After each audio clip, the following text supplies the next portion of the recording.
안녕하세요. 안녕하세요. 사장없이 좋은 그림쟁이 김수영입니다. 반갑습니다. 오늘은요, 영화 해바라기 이야기 좀 한번 해볼까 합니다. 요즘에 해바라기 그림이 많이 나가요. 그림쟁이라고 그랬잖아요. 김수영 서양화가. 요즘에 해바라기를 많이 찾는데 재물이 들어온다 그래요. 그 황금일의 꽃이라서 그런가, 아니면 그 꽃 안에 저기 씨가, 꽃씨가 많잖아요. 해바라기 씨. 그 먹으면 맛있어요. 그거가 동전이랍니다. 해바라기 안에 큰 동전이 가득 들어있으니까 얼마나 돈이 많이 들어갔어요. 재물이 들어온다고 그래가지고 요즘에 그게 많이 나가요. 자주 그리다 보니까 요즘에 해바라기에 관한 관심이 있어가지고 제가 옛날에 봤던 그 해바라기에 관한 그림을 영화를 이야기 한번 해볼까 합니다. 자, 이 여자가 누군지 아십니까? 아마 요즘에 젊은 사람들은 모를 거예요. 소피아 로렌, 이탈리아 배우. 1951년도에 코바디스라는 영화에서 데뷔했어요. 코바디스? 라틴어로 주여 어디로 가시나이까 아시죠? 그 영화 이야기는 나중에 하기로 하고, 이 여자는 1934년 9월생입니다. 174cm.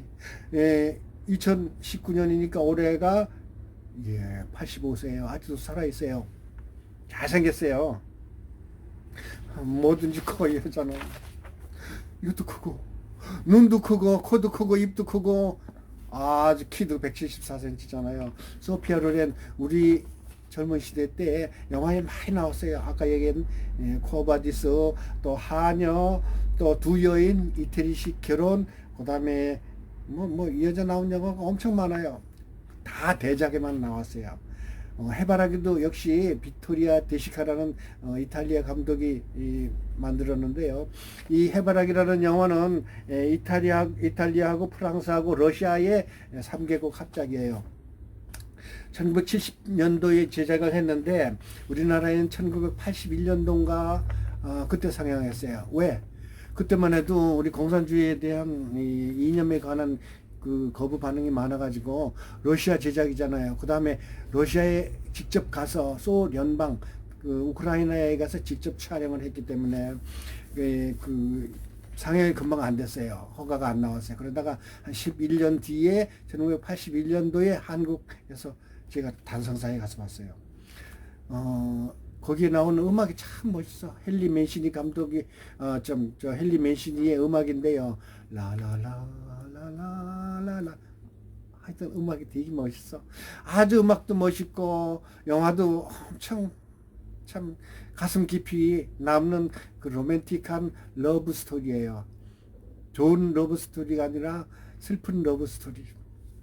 자, 지금부터 이제 영화에 관한 이야기를 잠깐 얘기를 해보는데, 해바라기의 뜻이 뭔지 아십니까, 여러분? 사랑과 믿음, 기다림과 그리움이에요. 거기에 딱 맞는 영화가 이겁니다, 바로.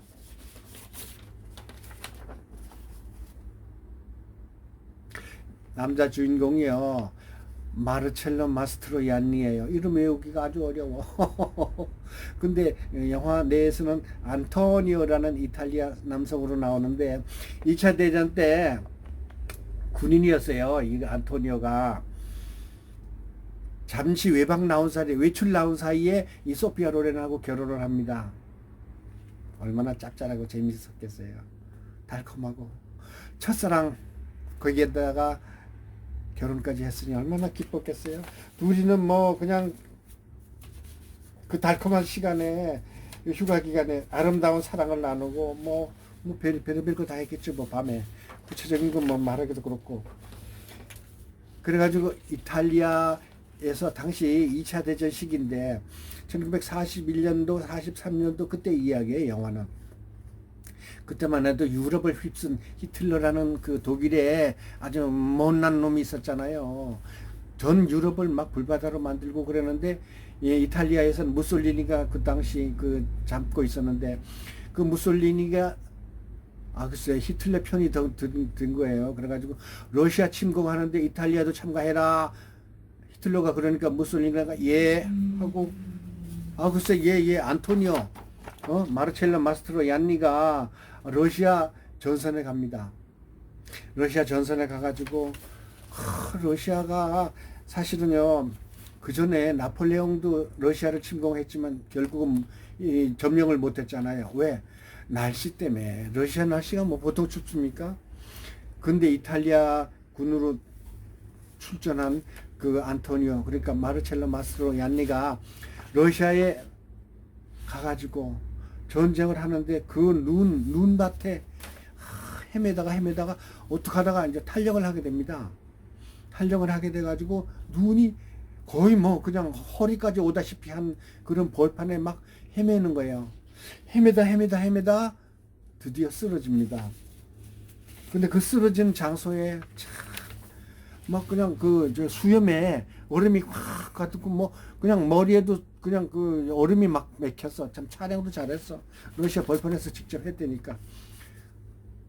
쓰러져 가지고 정신을 잃고 있는데 한 여인이 나타나요. 그 여인이 러시아 여인인데 사실은 장소는 우크라이나죠. 그 여인이 구해줘요.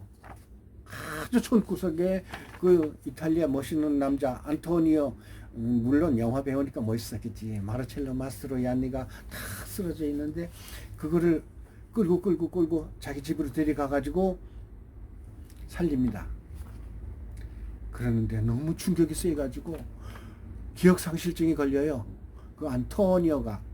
그러니 얼마나 참 외롭고 힘들고 또 고통스러웠으면 정신까지 잃었겠어요. 영하 40도, 60도 막 이렇게 되는 그 벌판에서. 그 이 여자가 간호를 하니까 결국 같이 살게 될 거 아니겠습니까? 같이 살아요. 우크라이나 거기에서 소울 연방에서 같이 살게 되는데 이 사람은 공장에 취직을 해요. 마르첼로 마스트로얀니가. 그래가지고 행복한 가정을 꾸리고서 뭐 그냥 옛날 기억은 하나도 없어. 자기가 이태리 말인지도 모르고 또 그다음에 러시아 말만 살살 배워가지고 러시아 여자랑 같이 살고 있으니까 공장에서 이제 다니고 있는데 요는 소피아 로렌이 그 지오반니라는 이름으로 나와요. 지오반니. 헤어질 때 이렇게 슬프게 헤어졌잖아요. 그러는데 도대체 다른 사람들은 다 돌아왔는데 전쟁이 끝나고 남편은 안 들어와. 그러니 얼마나 힘들겠어요. 첫사랑인데다가 순정을 빼앗겼을 게 아니에요. 그리고서 기다리고 있는데 다른 사람 다 돌아왔는데 돌아오지를 않아.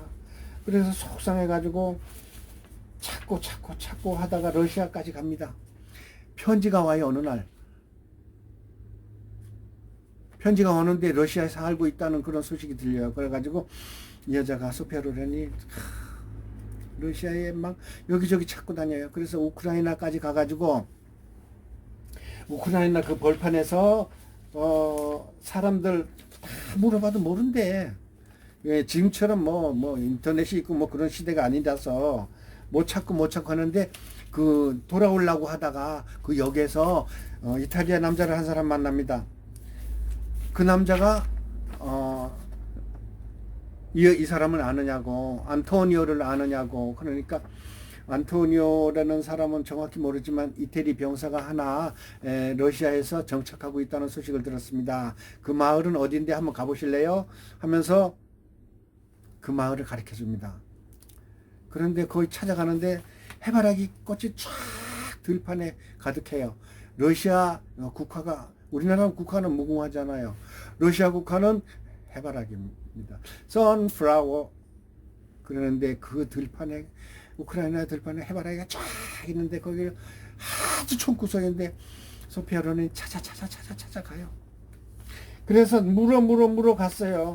물어 막 갔는데 아까 얘기한 그 러시아 우크라이나 여자가 이 빨래를 접고 있어요. 근데 남편 옷도 깨끗이 빨아가지고 빨래를 접고 있고 이렇게 방을 봤더니 침대에 비계가 2개가 딱 놓여있는 거 보니까 얼마나 소피아 로렌이 가슴이 아파. 자기 남편이 다른 여자에게 뺏겼는데 그 침대에 벽에가 2개가 딱 있으니까 얼마나 속상하겠어. 그래서 이 여자가, 우크라이나 여자가 그래도 참 마음이 넓어요. 이 소피아 로렌을 데리고 그 남편이 오는 곳을 찾아서 갑니다. 공장. 공장에서 퇴근하는 남편을 찾아가요. 멀리서 이제 바라보는 거예요. 안토니오와 지오반니가 이제 드디어 이제 재회를 하는 순간이죠. 근데 못 알아봐요. 기억상실증이 걸려가지고. 참, 얼마나 드라마틱하고, 익사이팅하고, 다이나믹하고, 참 로맨틱하고, 참 슬픈 영화예요. 기억상실증이 걸렸으니 눈물이 날 수도 있는데 눈물은 안 나고 기가 막힐 뿐이야. 그래 말은 안 하고 이름도 불러주지도 못하니까 그냥 기차에 올라타 버려요. 말도 못하고 인사도 못하고 그냥 뭐 어떤 재회에 아무것도 없고 그냥 기차에 올라타 가지고 어떻게 하면 좋아요?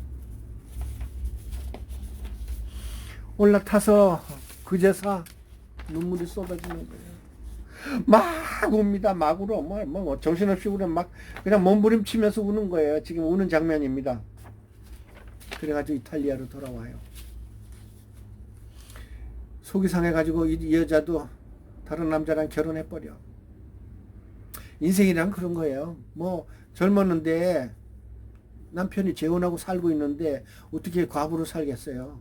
뭐 그냥 청산 과부로 죽을 때까지 기다릴 수도 없는 거 아니겠어요. 남편이 뻔하게 그렇게 살고 있는 걸 눈으로 보고 왔는데 침대에 비계가 2개 딱 있는 걸 봤는데 얼마나 속상해요. 그래서 재혼을 했어요. 재혼하고 잘 살고 있는데 어느 날 또 편지가 와. 왜? 자기 친척집에 친척 엄마가 편지를 들고 소피아 로렌한테 찾아와. 예, 네 남편이 살아있댄다. 네 남편이 널 보고 싶댄다. 언제 오겠단다. 그랬는데 소피아 로렌이 뭐라고 얘기하는 줄 아세요? 당신 같으면 어떡하겠어요? 여보 사랑해요 기다렸어요 할까요? 아니에요. 재혼했는데 어떻게든 전화번호를 알아가지고 안토니오가 그 지오반니의 소피아 로렌한테 전화합니다. 여보 나야. 당신 보고 싶어. 뭐라고 얘기하겠어요? 소피아 로렌이. 구두를 닦고 앉았으면서 이래까 저래까 이렇게 저래까. 안 돼. 나는 지금 재혼해가지고 다시 살고 있어. 그러면서도 그 남편을 만날 구두를 닦고 앉았어. 안 돼. 안 돼요. 그래가지고 결국은 둘이 만납니다. 근데 얘는 또 그 순간에 안 만나준다니까 글쎄 그 길거리 여자랑 또 하룻밤 보냅니다. 그래서 수컷은 다 똑같아요. 그래가지고 그 이튿날 소피아 로렌의 마음이 변해가지고 외부에서 만납니다. 호텔에서 잠시 만나는데 그 순간이 아주 드라마틱해요. 번개 천둥이 치고 비가 막 쏟아지는 거예요. 전기도 나가요. 그 두 사람의 심정을 이야기하는 것 같아요. 그 영화 날씨가. 자, 이래가지고 전기가 나는데 촛불을 켜놓고서 둘이 쳐다봐요. 자세히 보니까 많이 늙었지. 남자도 늙고 여자도 늙고 첫사랑에 외박 나와가지고 오토바이 타고 우리 강가로 가요. 시원한 바람 좀 쏘여요. 그러면서 둘이 드라이브 하던 그때 하고 다시 수많은 풍상을 겪고 세월이 흐른 다음에 이렇게 다시 만나는 두 사람 얼마나 가슴 아팠겠어요. 첫사랑에다가 첫 번째 여자, 첫 번째 남자 아니겠습니까? 그 두 사람은 사랑을 하면서도 사랑을 할 수 없는 운명의 장남. 드디어 이렇게 포옹을 합니다. 길게 포옹을 해요. 그리고서 다시 남자는 떠납니다. 여기서 뭐 다시 사랑을 하거나 섹스를 하거나 그런 건 안 나와요. 비토리아 데시카 감독은요, 네오 레알리즘 그래가지고 이탈리아의 리얼리즘 영화의 대부입니다. 대부. 거기서 뭐 요즘의 영화처럼 막 뭐 둘이 만나게 말하면 늘어붙어 가지고 뭐 홀딱 받고 뭐 그런 거 안 해요. 둘이서 그냥 눈물 흘리고서 탁 쳐다보는 거예요. 그 밀라노, 이탈리아 북부 최대의 도시 밀라노 역에서 이제 촬영을 했는데 마르첼로 마스트로이안니가 기차에 올라타요. 근데 이 지오반니 소피아 로렌이 떠나는 걸 보면서 울지도 않아요. 아주 마음 깊이 우는 거는 글쎄 겉으로 표현하는 거겠지만 마음 깊이 괴로워하면서 슬픈 표정을 지면서 다 기차가 떠나가는데 우두커니 서 있어요. 그게 해바라기의 마지막 장면입니다. 1970년도작 비토리오 데시카 감독, 마르첼로 마스트로이안니, 소피아 로렌 주연의 해바라기 선플라워, 아주 감명 깊었어요. 저는요 이 영화 보고 난 이런 영화 한번 만들고 싶다 이런 생각이 들었어요. 그 우크라이나의 해바라기에 가득한 들판을 찾아서 남편을 찾아서 가는 그 길, 그걸 제가 지금 요즘에 그리고 있어요. 해바라기 그림. 재물이 들어온다는데 몇십만 원이면 하나 사는데 그런 얼마 하잖아요. 여러분 식탁의 탁자 값이 얼마입니까? 소파 값이 얼마예요? 여러분 집에 그림 몇 개 있어요? 화가니까 그림에 관한 이야기 질문하는데 아름다운 그림 해바라기 환하게 그려놓고서 붙여놓고서 걸어놓고서 집안에 태양의 전기가 쏟아져 들어오면 얼마나 좋겠습니까? 서양화가 김수영이 이야기하는 해바라기 영화 이야기, 오늘은 선플라워에 관한 이야기를 했습니다. 여러분 사정없이 좋은 그림쟁이 요요요요요 구독 좀 눌러주세요. 감사합니다. 또 오세요. 서양화가 김수영이었습니다. 감사합니다.